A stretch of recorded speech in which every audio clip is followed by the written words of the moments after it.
Hello' friends, কি খবৰ? আপোনালোকৰ সকলো ভালে আছোতো? এই ফুলপাহ যে মই খুব ভাল পাওঁ। এই গছজোপা দেখিয়ে সৰু এটা ভিডিঅ' লৈ ল'লোঁ।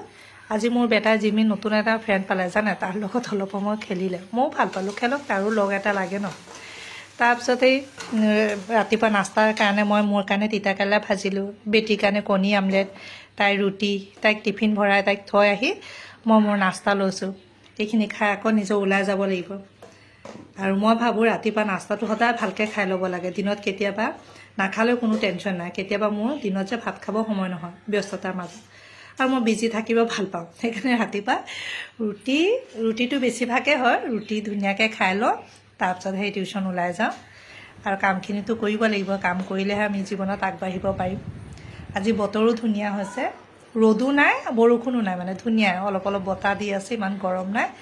মই বাৰু এইখিনি ব্ৰেকফাষ্ট লৈছোঁ। আপোনালোক সকলো ভালে কুশলে থাকিব। Thank U.